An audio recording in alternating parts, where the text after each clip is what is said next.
ومركله iyo somaliweek.com daawadayaal waxa aan wali ku jirnaa waraysiyada aynu leeyahay ciyaartoyda kooxda kubadda cagta Wembley United deegaanka ay ka degan yihiin magaalada Toronto waxaana la jooga Abdirisaq oo kamid ahaa ciyaartoyda Abdirisaq ka waran ciyaartii ugu dambeysay sidii ku dhamaatay adigu waxa we played against Benadir, which was the host team, which the organizer come from.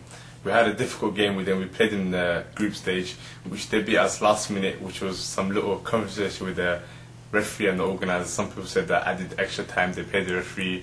Well, it was football, so we didn't really take that much of a notice. We got to the final with them. It wasn't like a great final because both teams didn't really play football. Us, like, we could have played a better football. Benadir could have played a better football. It was the last minute of a kick, like 2 minutes left. One of our defenders done a mistake which she could have used his head, and the referee gave a penalty. The referee, which had a good game, I'm not going to say the referee had a good game, but he made the mistake at the last minute. Abdirisaq laakiin waxa jirtay arbitry ciyaarta hayay wuxuu rigoor u dhigay kooxda Wembley United rigooradii waa dhalisan Benadir rigooradii ma ka qaylanin laakiin idinku maxaa uga qaylisan rigoorada but that's also the referee had a good game. He let some of our challenges go, he let some of Benadir challenges go, but the way he made the challenge at the last minute, your liner is your second hand man, so if you make a mistake you go to your liner and speak to your liner. The 2 liners with his eye, he should have gone spoke to them and said to them, yep, what was the problem? Both liners put their hand up and said, oh, no, that's not a penalty. That should be an indirect free kick.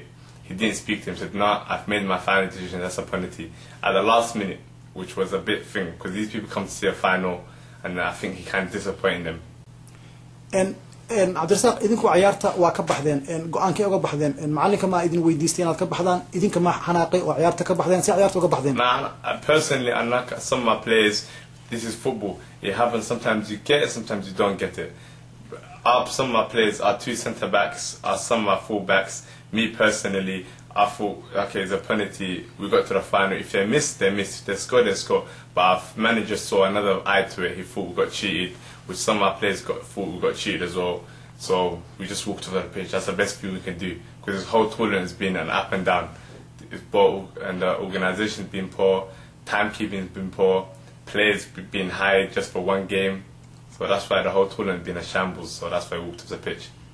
Abdirisaq waxaana ka dareemaysan waraysigiisa dhowla cadeynta iyo sida runtii uu idin qaabilayo oo aad halka ka arkaysan Abdirisaq waxa jirtay ciyaarta markii rigooraha la dhigay waxa haysateen goalkeeperka ugu fiican magaalada Toronto una dhigay kooxda Washington Jamac nin talented u ahaa waxa ugu kalsoonaan weysan Jamac in rigoorada loo sii daayo. No, it wasn't a point of keeper saving or not. It was just a matter of fact of the way the penalty was given. If it was a good if it was a claim for a penalty and the 2 liners said yes it was a penalty, then yes, fair enough. But the 2 liners, the Somali one and the other Kenyan one, said no, that's not a penalty. So the referee is meant to go to your liner and then have a word with the liner, because the liner had the best view of the challenge. The referee was behind the game. The liner had the best challenge, so he should have gone to the liner and said to the liner, yeah, what happened, and talked to his liner before he made the final decision. كورن Abdirisaq Qoslaye adiga inta ciyaarti kugu adkayd tournamentiga intee ahayd. And the best game we played was against Cardiff, because we worked as a team, we knocked the ball about thing, and they were the holders, so we played well against them. The game that we got outplayed was against Somali United, because Somali United, they knocked the ball about a lot, they made us run, and we conceded. We took our chances, they didn't take their chances. So the hardest game we played was against Somali United. Qoslaye kooxda Somali United ciyaartii ugu dambeysay oo la ciyaarayeen 5 ciyaartoy oo cusub ayaa waxay uga timid London UK absi ma idin gashay marka aragteen new players oo ku soo biiray Somali United. No. Mission is 11 against 11.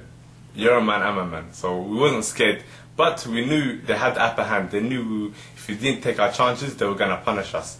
So we had to work extra hard to close them down and make sure we worked extra hard, which we did, and we took our chance and we took our luck. So that's why. Qoslaye dadka degan magaalada Toronto inta badan waxay yiraahdaan kooxda London Stars waa kooxda ugu fiican kubadda cagta London UK. Taas rumiya. Football is all about how many trophies you win. So London Stars won the most trophies. Football, you only get count. It's not how good you are, it's how many trophies you win. So London Stars, at the moment, they are the best team in London. They are the best team in any Somali thing because they got the most cabinet, the most trophies. They come to Canada, they won it. They went to Sweden, they won it. So trophy speaks for itself. So they got the most trophies. They are the best team in at the moment. Qoslaye waxaa jirtay ciyaartooygii idin watay numberka afraad Xasan ciyaarihii koowaad idin dheelay waxaa dhacday in si degdeg ah ugu noqday London UK maxaa dhacay he had work, he had other important things than football because football how come you're not getting paid for, it's just a little bashad thing. So if football, and he came here, the football got delayed. We were meant to have a game on a Friday, they changed it to a Saturday, because Benadir wanted to wait for players, Somali United wanted to wait for players, and he had work and he just went back. لكن Qoslaye أنت مركا إيمانيتين تورونتو tournamentigan inuu soconayo soddonka bisha ilaa 12 waa ogeedeen qof kasta oo ku soo tala galay barnaamijkiisa shaqadiisa laakiin asaga shaqadan degdeg ah oo u baxay maxay ahayd because marka halka imaanay was good organization dhacayo samba this is going to happen. When we came here there was poor organization, no fixture list, no playing fields, no stadium, so we had to wait. The tournament started on the 12th, it started on the 14th. We was meant to have a game on the thing, it took us 3 days to wait for us to have a game. So that's why, so it was poor organization, that's why he left back. كورن حسن markuu baxay waxa la leeyahay kooxaha kale ee ka dhisan magaalada Toronto ayaa u yimid oo la hadlay oo heshiis la galay saas ku baxay taas ma jirtaa waxaas kale waxa la that's all good gossip, that's gossip, none of that is true. Hassan is our player, he's one of us, all of us are friends here. We just came here to play football. We all come from the same area, so like Hassan Wahad, he came with us as a team, so if another team pays him he would never go back, so that's all just gossip. Qoslaye adiga sanad dambe hadii Wembley United ay timaado ay soo raacaysaa inshallah ila hada iqra waxaad ka warantaa runtii macallin Abdirisaq Abdi Haji iyo dadkii idin la socday oo dhan maamulkoodii iyo ka waran macallimiintaasi ma sha Allah macallin Abdirahmaan iyo qof badan the treat me like a son, so abahooda kala waa like my dad to me, so I had a great time on their behalf. The organization of Benadir, the team that's hosting the tournament, they've been poor. For football I will never come back here again because it's been poor. The football's not been good, the fixture's not been good, the stadium's not been good, nothing's been good about here. كورن أنتي عيارها سعودية tournamentiga ما جرى fans كوحة كلا كترسن ضد كلا أو إذن كوي من هوتيل كده جنتيهن. None of that. No one has come to our hotel. Qoslaye فرصة somaliweek.com كوسيسي ضد كي fans كاجي family كاجي friends كاجا London UK هل كان ياك سلام يسا؟ Just some of my players and my cousins and the host, man Abdirahmaan, that's got an so that welcomed me to Toronto, and that of somaliweek or that welcomed us very well.